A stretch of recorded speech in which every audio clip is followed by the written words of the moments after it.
Hello, everyone. We hope you're doing well during these challenging times. We are Stephen and Erica Needle, and we'd like to welcome you to the sixth and final lecture in our series of virtual lectures from Israel. At Federation, we've been focusing on making sure our greater Metro West community members stay safe and feel supported during these uncertain times. This includes our Federation board approving up to $1 million to address COVID-19 emergency needs locally, in Israel, and around the world. On the ground, our Center for Volunteerism is connecting volunteers with people in need in our community with friendly calls and assistance with shopping and deliveries. Currently, we are in need of homemade masks for clients for our partner agencies. Please visit the Federation website to sign up to volunteer. At the same time, we also want to ensure that we don't let other important things pass by, including celebrating Israel, especially since Yom Ha'atzmaut, Israel Independence Day, was just last week. At Federation, we're celebrating all month. Those of you who attended the community mission to Israel in 2018 know how outstanding these speakers are. Today's speaker is Yona Leshetz, Bus 3 tour guide, whose topic is From Oranges and Security to Tech Nation. After a long high-tech career, Yona made a career change and studied to become a licensed tour guide in Israel. He strives to show people the country that he loves from a historical, geographical, cultural, and contemporary perspectives. Yona will speak for about 35 minutes and then answer questions. If at any time you have a question for Yona, please click on the chat feature at the bottom of your screen, and we will collect questions to ask Yona at the end. We will get to as many as we can before we close the program by 1 p.m. We have muted everyone. Please leave it muted for the duration of the call so that we can hear our speaker well. Enjoy the presentation and welcome, Yona. It's so great to have you here with us today. Hi, Erica and Steve. I saw in the many pictures some people that were on my bus, and I'm very excited. Before diving into my presentation, just a few words about what's happening now in Israel in terms of mostly coronavirus. So in general, Israel is coping so far quite well with the disease. The peak was like 3 weeks ago in the middle of April. They expected like a few thousands by end of April of death and ventilation. Apparently the top was 180 in severe situation, 140 in bed situation, ventilated in April. And the numbers today, 3 weeks after, are way much smaller, half of that. So we have only 72 ventilated and 92 severe. And the number is going down, although the lockdown started to be relieved 2 weeks ago, except Yom Ha'atzmaut, that was still for 1.5 days was in kind of a lockdown. Schools from first grader to third, and from the 11th, 12th, so 5 grades only, started yesterday, and it's ramping up slowly. Israel was very quick and good in going into the situation, and the word balagan, so it's more like balagan going out of the situation now. So in general, if there will be no more kind of second wave, we are relatively in a good shape. The second thing about Israel today is the political thing that hopefully we're going, after 1.5 years, we're going to have a government on Wednesday, subject to some Supreme Court discussions for the first time are being broadcasted live because of the situation. So it's a very interesting time, and I hope with all the complexity of this unity government, which is very, very awkward because there is lack of trust, I hope that there will be a government very soon, at least for the foreseen, because the challenges of the economical challenges are really immense. So this is just a background about today, and I'm going to speak in the next about 35-40 minutes about my presentation. Let me just put it here, and I hope everyone can see that in presentation mode. I have like 40 slides. 1 second. Just to make, okay, can you see it all? Steve, Erica, okay? Great. So I put a subject from oranges to tech nation, and in general I want to have like an overview of this Israel pre-state and post-state, what's happening in Israel economy. And Israel until the 60s was known for Jaffa oranges, and you have the picture of a postcard from the 20s here. And today there was the book called Startup Nation, and that actually buzzed a lot in Israel, and this is my subject. Now, I want to put few testimonials by famous figures about the Holy Land. One of them is this guy. His name is Samuel Clement, or Mark Twain, who was here about 50 years ago, and he said about this Holy Land, a hopeless, dreary, heartbroken land. This is what he expected from. He was very smart person. There is another non-Jew guy that 150 years later said few things about Israel, Bill Gates, and he said, Israel is a high-tech superpower, and Israeli tech is changing the world. And he said that a few times. Talk about Microsoft later. Before just overviewing what I'm going to speak about, I like the comparison. Every time people ask me, what is the size of Israel? And the answer is like New Jersey. So I put these two, but on a satellite mode, so you can see really that the sizes are very similar, but there is one very big difference. The blue is blue. You have the Atlantic Ocean, we have the Mediterranean Sea. But you are in the green area, northeast of America is very, very green. The only green here is the Nile, the delta here, a little bit, pale green along and this is part of the challenges that we are here, and this is how the state was born. So here is my presentation. My presentation is basically to discuss about Israeli economy in 4 phases. And this 1, 2, 3 are the phases I'll dive into according to my time. And at the end, I will do a summary. And I had a book in each that represent each phase, so it's a homework for you that you can. I have no commission from those books, but they're very nice books about the Israeli water, about Israeli special unit in the army, and about Startup Nation. And there was a book that was not written yet because it's just the last 10 years, and no one. Maybe there is something that's going to be written very soon. So let's talk about the highlight of these 4 phases. I'll dive into them. So Israel economy, I divided to 4 phases. There's the first one, which let's call it the pre-state until the mid-70s, which let's give it the title, the socialist part of Israel, socialism. Phase 2 was from early 70s until the 90s, 1990.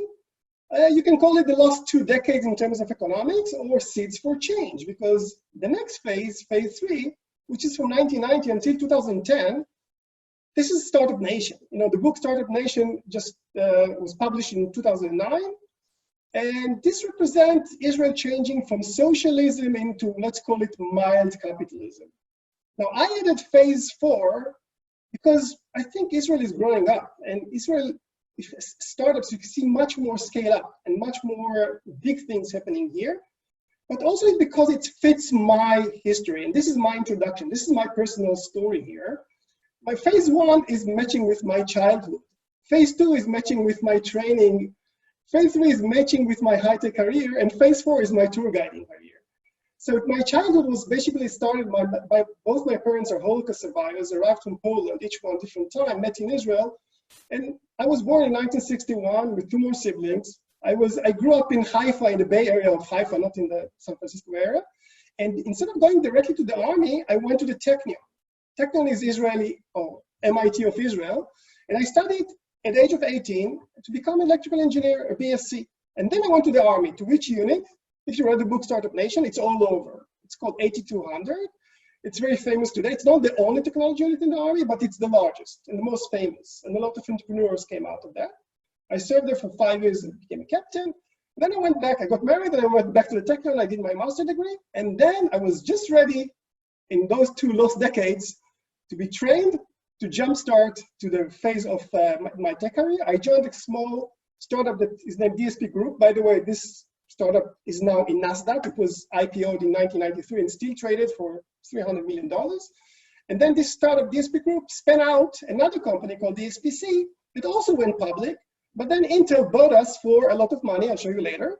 And I worked for Intel for 7 years. And then Intel did not like this business of cell phones, and they sold the unit to Marvell Semiconductors.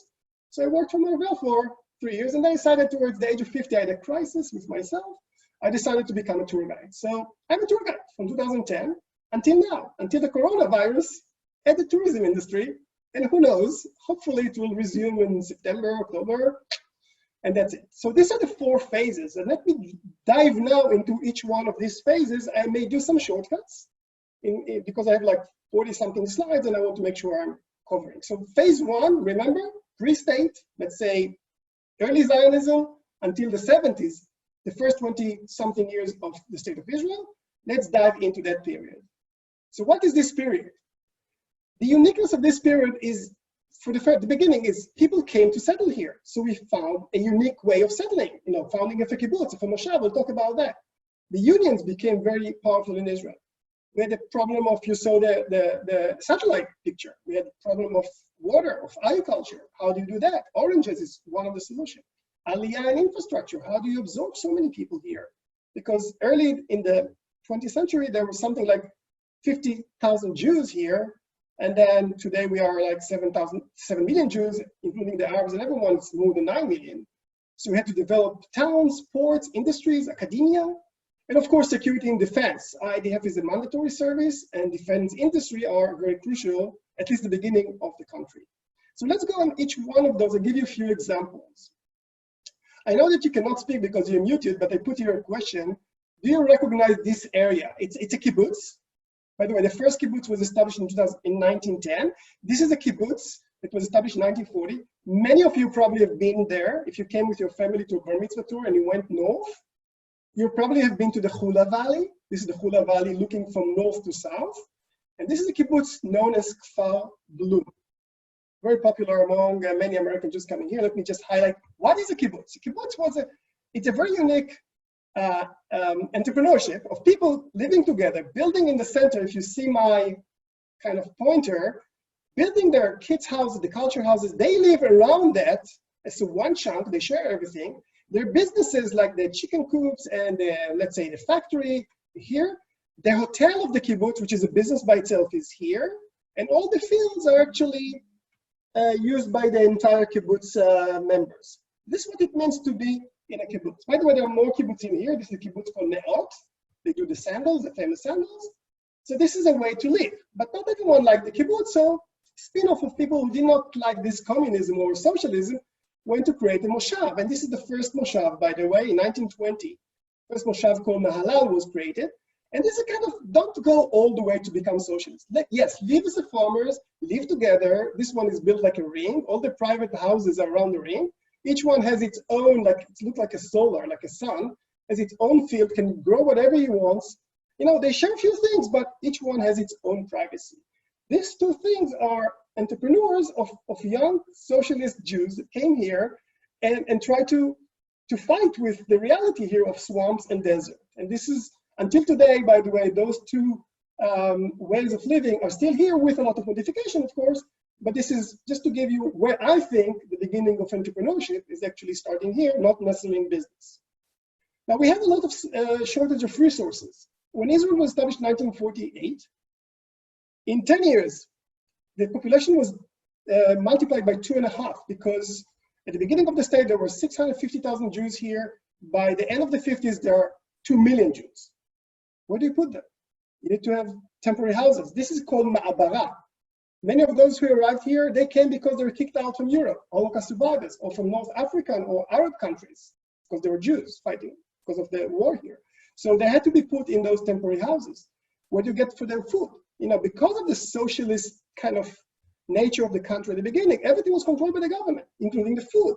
There was in the government, there was a minister for austerity, because food had to be controlled. Besides bread that was free, but it was available without coupons, everything else, meat, chicken, eggs, and of course this developed a lot of black market. Food rationing was actually what they did speak at 1952, and then they understood it doesn't really work because the black market is growing like crazy. But this is shortage of resources. We have water shortage, so what do we do with that?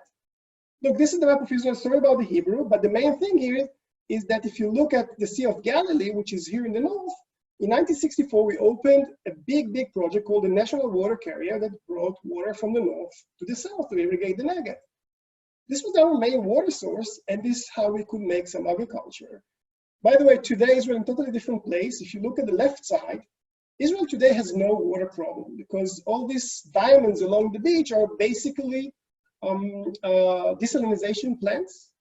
And there's a new one that actually is being built now in the north with a pipe connecting back to feed to the Sea of Galilee, because the Sea of Galilee got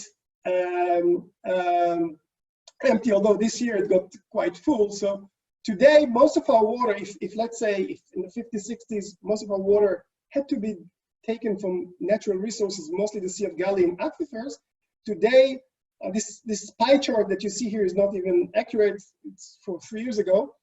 Today, I think less than 40% of our water coming from natural resources. The rest are from desalination or what you see here below is actually purification plants. This is just south of Tel Aviv, and all the water of the sewage is actually being purified and reused, not for drinking, but for agriculture, industry, and kind of good water for something else. So this is about how we get the water, but how do you use the water? Before that, this is the first book I want you to read. It's called Let There Be Water, written by Seth Siegel. And it talks about how Israel solved the water problem. And by the way, California, there are delegations from California in the last few years that come in to study about that, because they have a lot of problems of water in California. And yes, we need to save water. It doesn't mean that we need to waste, but at least there is no threat that our taps will be dry. So, okay, we have water. How do you use the water smartly? In the Negev, in a kibbutz, in the late 50s, early 60s, one engineer, a water engineer, found out that the leaking hose actually provide water nicely, and the plant that near this leak grow very well and very fast, much more than the others. They said, well, it's a good idea, so let's take a long hose and let's put holes along the way. But it's not that simple. It's not just a hole, because if you want to have the pressure that the same amount of drops along the long line, you need to have a very smart membrane. And this membrane that you see here is developed by a kibbutz called Chasserim in a company called Netafim that was bought by a Mexican company. 80% of them were bought for $1.5 billion a year ago. The kibbutz still owns 20%. The factories are all over the world. They are the world leader in drip irrigation, invented here. Everything today is not only in the desert, by the way. Orchards, if you travel in Israel, look at the pipes in the parks, in the cities, in the groves, in the orchards. Everything is actually running on this drip irrigation system. Let's talk about defense. The necessity to defend. You know, Israel was born. No one was willing to send weapons. We had to buy here and there, and we had to invent our own weapons. So everyone knows that. IMI, by the way, is the Israeli military industry. Many of you probably have been to Israel several times. You have been to Ayalon Institute, the hidden bullet factory in Rehovot. It's part of the IMI. Now, after the state, IMI was established as the military industry. So the Uzi was invented in the 50s. The son of the Uzi is called Galil, trying to mimic the AK-47, not very successful, by the way. So the grandson, called Tavor, which is being used now by my son, for example, I have a son in the infantry, he uses this Tavor. It's a great submachine gun, made in Israel. In addition to IMI, Israel Military Industries, in the early 50s, Shimon Peres with Al Schwimmer, an American Jew, who actually helped Israel to build the aircraft industry here, actually built an industry that at that time was just to repair planes and you know, fix planes and assemble planes. And there was, of course, another big project that was done in the 50s in Israel called the Dimona Textile Company. Everyone knows it, you know, the nuclear stuff. Now it's named, by the way, after Shimon Peres, but this is how Israel is building itself early statehood. But not only, you know, defense, academia. Pre-state, when the British just start to rule the area, in 1924-5, there are two competing universities. You can imagine what I feel, who is the first, the Technion. But they compete who was the first. The Technion and the Hebrew University were both established around the same time. We're talking about 25 years before the state was even established.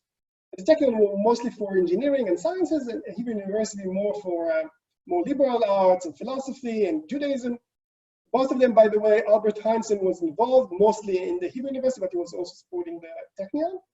After Israel was established, even before the establishment of the State of Israel, an institute was built in the premises of the person who became the first president of Israel, Chaim Weizmann. It's called today the Weizmann Institute.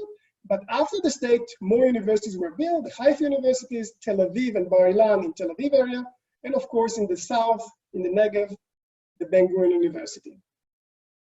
In 1947, not far from you in Princeton, there are two Nobel Jewish guys. One is Albert Einstein, one is von Neumann. who is the father of modern computer architecture. And they were speaking about, and Einstein said, they were speaking about maybe to provide computer to the newly born Israel. And Einstein said, what they will do with this tiny country with this electric computer? And Van Neumann said, don't worry, they'll use it. And indeed, we used it.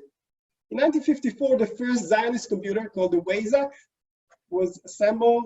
You see the size of that in the Weizmann Institute. It was serving for 10 years. So this is the beginning of, let's say, of computer science in Israel. It's also in the 50s. So I'm going to wrap up phase one, which is based just the highlights. We're talking about early 20th century until 1970s. The population of Israel is growing from the beginning of the state until the 70s from 800,000, including the Arabs, to 3 million. The export of Israel was mostly oranges and diamond, and most of the economical growth of Israel was infrastructure building and defense. And if you look at the growth, the table, look at the growth of Israel, because we started so low, Israel growth was very big.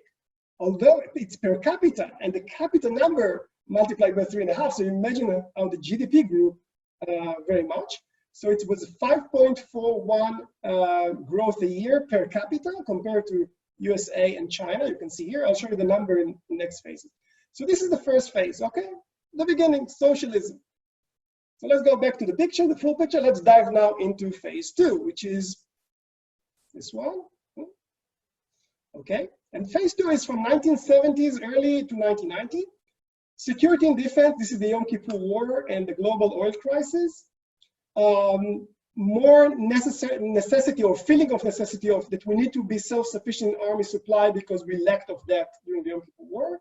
There were some geopolitical shifts I'll not talk about, but I'll mention here at the first peace agreement with Egypt, and also wars that are starting to shift from a state against state to state against organizations. We have political change, which is very important. In 1977, the Likud, or the right wing in Israel, is the first time in power. And from socialism, we are gradually moving to capitalism, which led to hyperinflation, which I'll talk about also.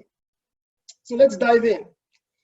So the end of the 60s, we had the 6-Day War, a very big victory, a big euphoria. And our generals were so arrogant that they say the Arabs were not there to attack us. Why? Because they don't have good enough tanks, good enough planes, and because our intelligence is perfect. We were wrong. October 6, 1973, I remember I was 12 years old. The Egyptians crossed very quickly the Suez Canal, surprised us. Instead of having planes and tanks, they simply used missiles. They used SA missiles that were tuned against American planes in Vietnam, very accurately. They took our planes like flies, and instead of putting tanks in front of our tanks, they put infantry with, man-controlled tanks that you cannot even see them launching at you because they're so small, and they took down a lot of our planes, a lot of our tanks. It was 3 weeks of war, and followed by 6-month attrition that was sponsored by Henry Kissinger, which was devastating from all sides, but for Israel, 3,000 Israelis were killed, 60% of the GDP of that year was spent on the war. Then globally, OPEC and our boycott actually increased the price of oil by 20, multiplied by 20, and some countries were boycotted. So USA, Netherlands, South Africa, at the time we were friends of South Africa, did not get any oil. So this is the oil crisis of the 70s. So what Israel did, okay, we made a Uzi, let's do a tank, because before that we used tanks from England, tanks from Russia that we took in the other wars, tanks from American tanks. It was a big mess. We want a very good tank, so we built the Merkava. It has some American ingredients like the engine and some other features. By the way, this is Merkava Mark 4. How do I know that? 1 second. I know that because this Merkava has a very interesting feature. 1 second, let me put my pen. You see this area? This is called trophy. It's like a small iron dome to protect the tank. And this is Israeli made. And since then, since the 70s, Israel is actually making its own tanks. So if we can make tanks, let's make planes. Until the late 60s, our planes were made in France. But the French stopped selling us in 1967. So we stole the blueprints, or we got them somehow, and we built a clone called the Nesher. It was a clone of the Mirage. And then a decade later, in the 70s, we built the Kfir. You can see they are very similar, but the Kfir has a lot of American components, like the engine and some other things. And this is Israeli design. So if you can make a Kfir, let's make a better one. Called it Tel Aviv in the 80s. It was a very big project. I'll talk about it later. If you look at that, it looks like kind of a cousin of the F-16. There's some similarities. But Israel wanted to build the top jet in the world, and a lot of effort was invested on that specific one. It's supposed to be one size fits all. Another thing that was lesson learned from the Yom Kippur War is to have the army working much better, because the army did not have interdisciplinary approaches. So the army decided to create a program called Talpiot. Let me just tell you about this program. It was a lesson learned from 73. It started in 1979. I was supposed to be in the first cohort. I was in the last candidate. But because they study sciences and I preferred engineering, I went to the Technion. I don't regret, but you need to know everyone who's graduated today from the Technion is like the creme de la, from the Talpiot program is the creme de la creme, because they cherry pick. At the beginning they did like 30, now they increase it to 50. They teach them over. The army service is 9 years, like 3 years compulsory, in which they actually learn in the Hebrew University, on uniform, in Jerusalem. On the vacations, they rotate among all or most of the army units, so they get trained and first access to all units. And the last 6 years, when they're in professional army, they choose where to serve in the top IDF units and labs.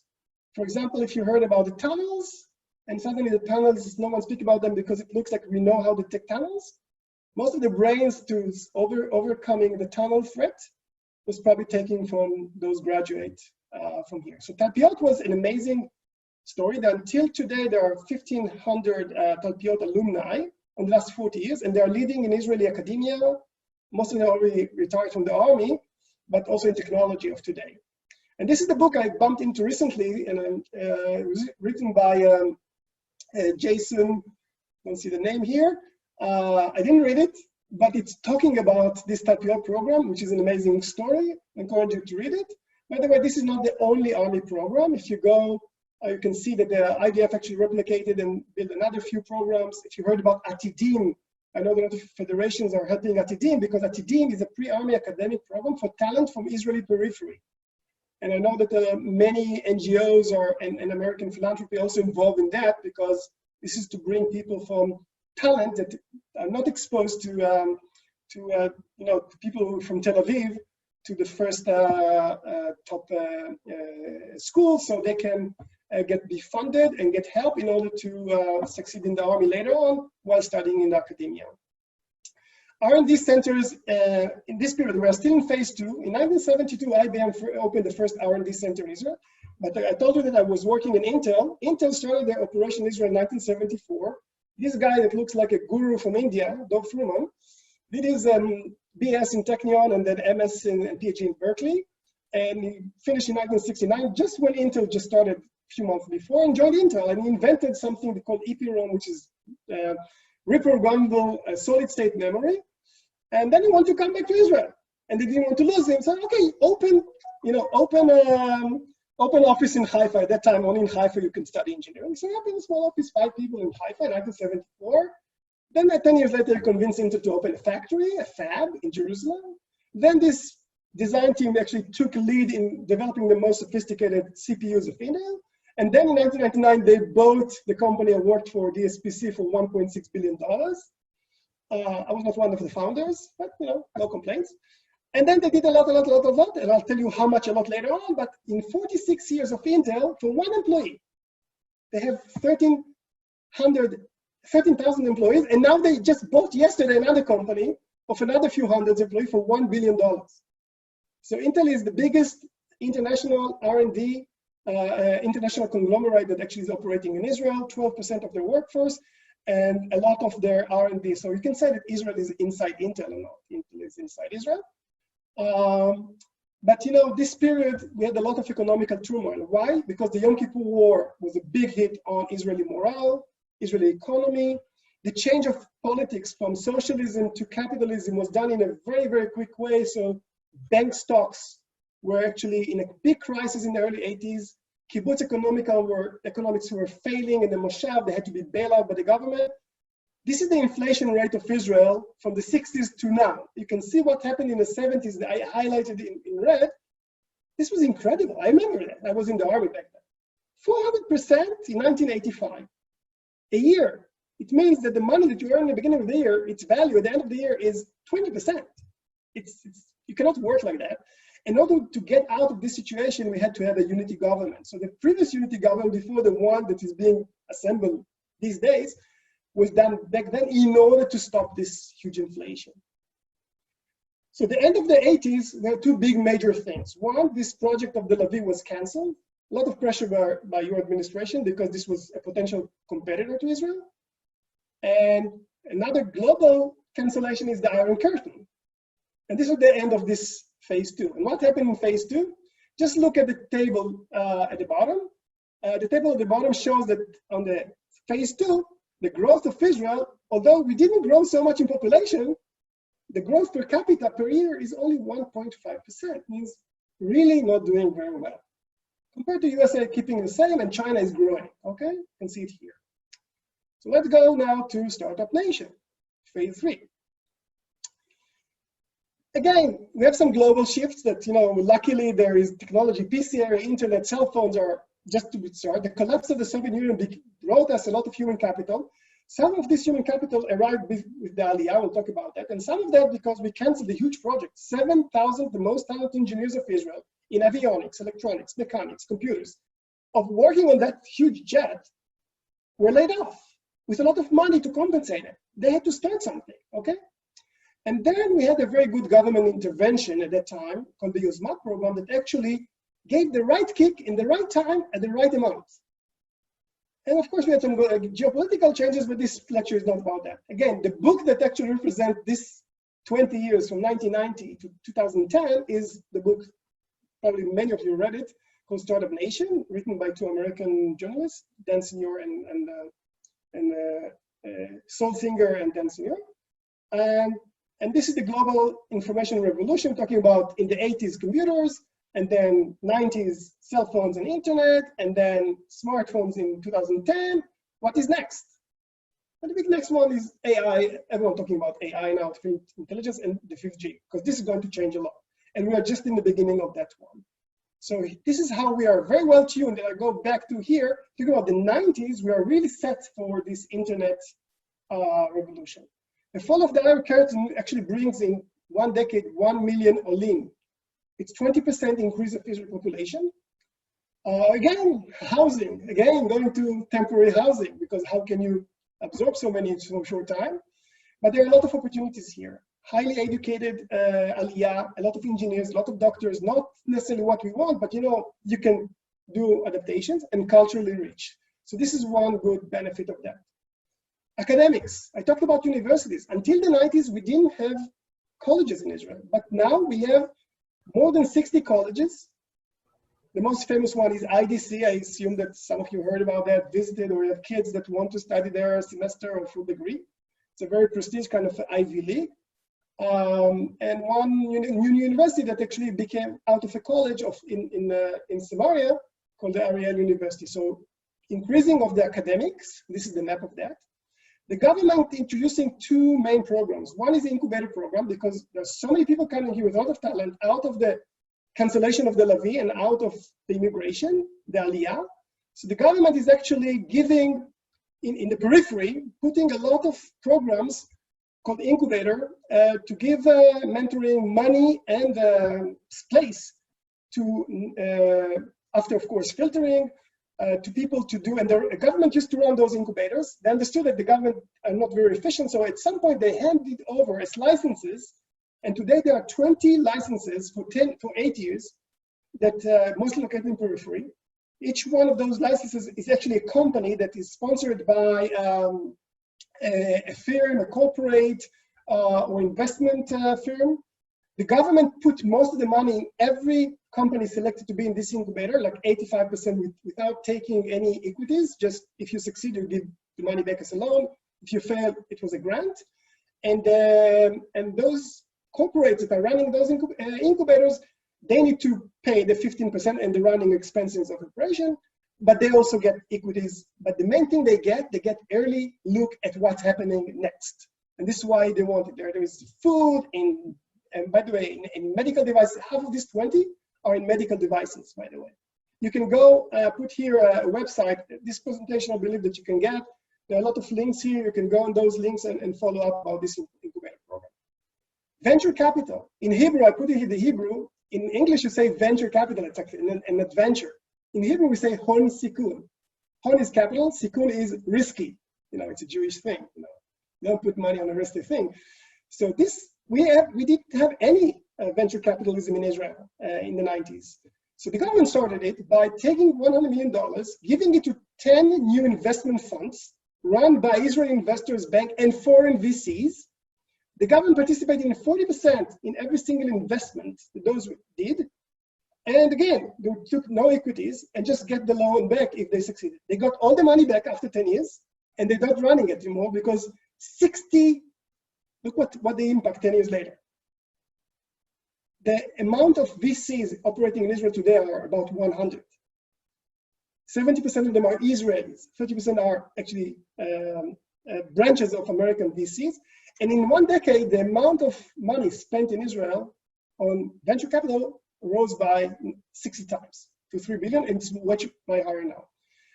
The term Silicon Valley that was coined by the book Startup Nation is talking about the area between Haifa and Tel Aviv, like Wadi, but today, startups are all over Israel. And a few stories of success. A company called Checkpoint. The guy was serving in my unit, established a company in 1993, IPO'd in 1996.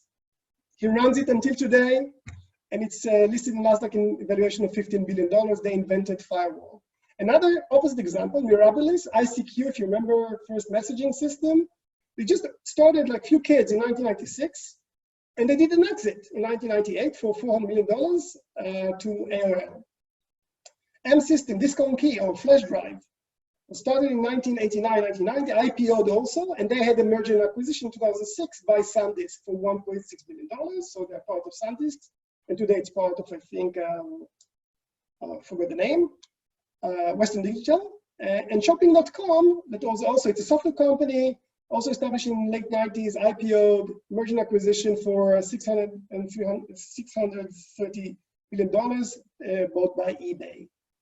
So just to summarize this phase, if you take all those ingredients of mandatory IDF service, Aliyah and diversity, technology and science and education, government involvement, multinational corporates growing here, a little bit of shortage of things because we don't have local market, natural resources, and of course some chutzpah, it's always good to get what you get the chort, which is this Startup Nation.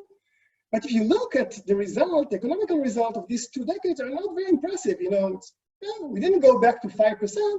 We became normal, let's say in the 2%, because we also grew the population in a very big number.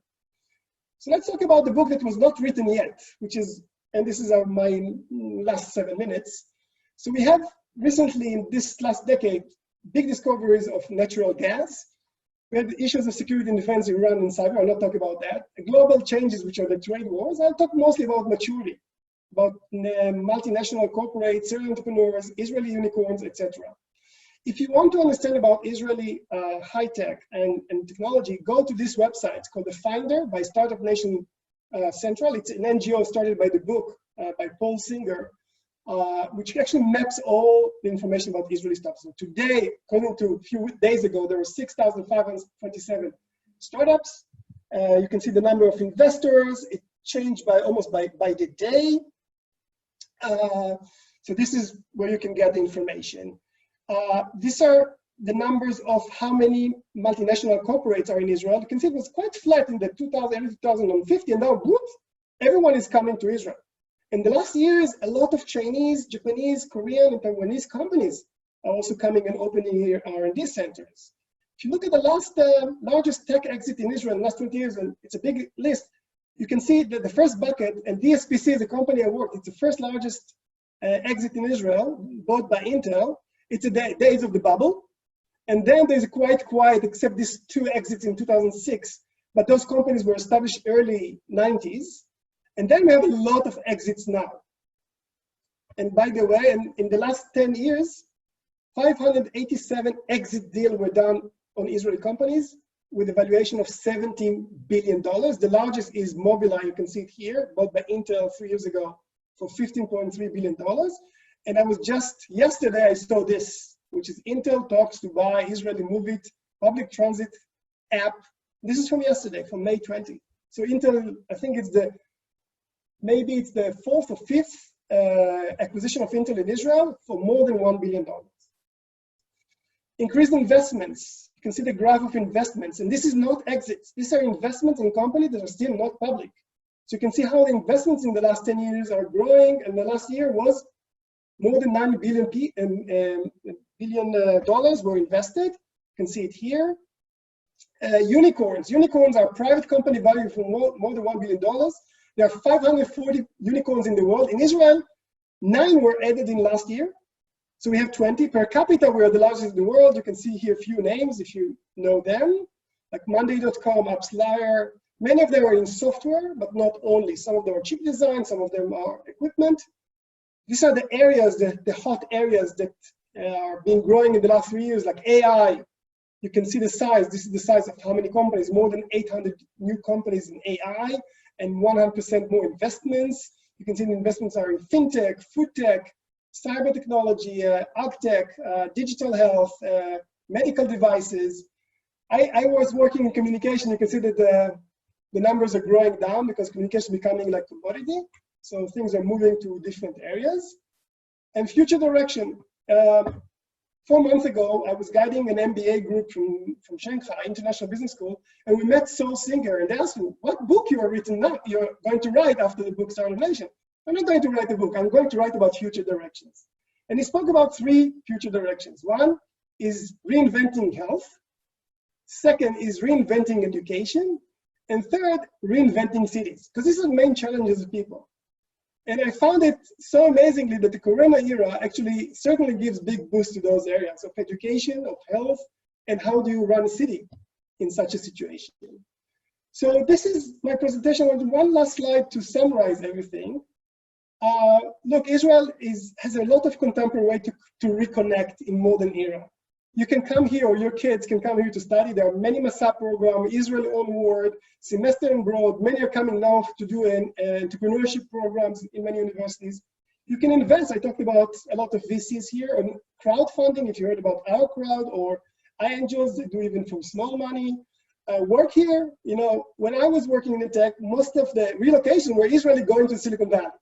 I see more and more Americans, not Jews and non-Jews, coming to Israel to work in Israel as a relocation, sent by their work. So this is another thing, or also internship. And of course to enjoy. So soon after the Corona is over, and if you come here, the last time the federation was here as a federation was 1.5 years ago, the Shimon Peres Center just opened a new entrepreneurship and innovation center. You can come and visit. And thank you very much for that. This is a picture from the photo of Bar 3. I'm here on the left picking pomegranate in the partnership area in the south of Israel. This is the desert. Okay, thank you very much for your listening. And I hope to see you again, and I will be pleased to answer on any of your questions if I can answer those. Thank you very, very, very much, Yona. That was really amazing presentation. There are a couple of questions in the chat. Ron asked, does the exit capital get reinvested in Israel? Depends. Look, the money most of the money coming to Israel is, although 70% of the VCs are Israeli VCs, and only 30% American VCs, most of the money is 85%, as far as I know, is not Israeli money. Now, how much you live in Israel, how much you take out, I think the amount of money is staying here. If you see the increase, I believe that most of the money is actually staying here and more money is coming in. This is my prediction, but I don't know the details inside. I believe that some people are, cashing it out. Okay, so I can say that taxes are still going from that to the government. That's also part of it. I think if you're a foreign investor, I think you pay where you live. So Israeli government No, the taxes for the company. If the company was bought, so the taxes from Mobileye, it raised the tax amount of Israel that year for a lot. Yes, it's a very nice check to the government, yes. Yeah. Another question, can you comment on how the coalition government was particularly helpful in dealing with the inflation in the late 70s and early 80s? Okay, so what happened when the Likud came into power? The main institutions, like most of the big conglomerates in Israel, were actually owned by the union. And if they tried to harm the union, there were many strikes, because it was a fight between the Labor Party that controlled still the unions, the kibbutzim, and those, and the Likud that tried to privatize more things. So there was no agreement to stop phenomenon. If you have a big crisis and you want to, let's say, to do a stop across the board, you need to have across the board agreement. Because if you fall into a chaos or to a big strike, a system like what happened in Italy and sometimes in recent history, you get no convergence. And the fact that both sides, Shimon Peres was at that time was the prime minister, Modai was from the Likud was the Ministry of Economy, of Sar Otzar, I forgot the Economy, of the treasury, and they decided, and they got the agreement across the board to do what they call the freeze, because everything in Israel, to cope with this inflation, everything was adjusted to the index. So my salary was also increased. So it was like a mouse running after his tail, and at some point you need to tell to the mouse, stop, and you need to be very strong politically in order to pose that on across the board. So this is why the coalition government, by the way, we had another unity government. It was in the 6-Day War. It was formed a few days before the war broke. Menachem Begin joined, but this was because of the crisis. Usually you do, when you have a crisis, a severe crisis, and the 6-Day War, pre-6-Day War was a huge crisis because we were sure that we were going to be swept to the sea. Then there is a tendency in Israel to go under the stretcher. And this is the kind of thing that's happening now with a lot of modern issues of a lot of mistrust, which is very problematic. But I hope it will work, for our sake. So another question that's a bit more personal, but feel free if you want to answer or just say next. I lost my wife. Why did you decide to become a tour guide? It's a long story. Actually, when I was in my tech business, when I worked beginning with Japanese, and I used to fly to Japan, they used to come to me, and then when Intel acquired, I started to work with Americans. I used to be the one who volunteered whenever they had a free time to take them to see Jaffa, to see Jerusalem, and I loved it. So this is the first thing that put the seed in my, once upon a time, I got eroded. I suffer from early age of asthma. The reason I went to study in a technion before the army is because I couldn't be a pilot like my son, or in infantry like my other son, or in the tank unit like my son is going to be in the army in 3 months. Okay, so I could not be a macho pacho Israeli in the army. So with an asthma, I said, okay, let's go and study in technion. So I was a geek. And this asthma got worse and worse through the pressure of tech. Tech is very rewarding, but there are a lot of prices. At some point, I said to myself, with the crisis of the age of 50, I love to do guiding. Let's try that. And I love it. And I still love it. I miss it. I think it's the first real talk that I'm doing in the last 2 months. I do a lot of other things now, taking care of my mother. Everyone here is busy. So, but for me to go to a guiding was like the seeds were already in the tech, working with people, showing them Israel. And then when I was kind of ramping out, I decided, it took me 3 years from the time I announced to my managers I'm going to leave until it was not a one-day thing. Great. Thank you very much, Yona. It was really inspiring presentation and great talk. And thank you for your honest answers as well. Thank you very much for the initiative. I really looked forward to see that, to speak to you and see some faces, and probably I forgot many faces, but hopefully I'll see you either in the USA and here again. Thank you, Yona. This was great. And thank you all for joining us for our 6th tour guide lecture. Due to the overwhelming response, we hope to offer some more online lectures in the near future. Please check your email in the coming weeks for more information. And if you are able, please join us in making a gift to the 2020 UJA annual campaign. It is the fastest and easiest way to make a difference now. Your gift will care for the most vulnerable in our greater Metro West community, locally and in Israel. And we will literally save lives during times of crisis. Stay safe and healthy. We look forward to being together soon. Thank you, guys. Thank you. Bye-bye. Thank you.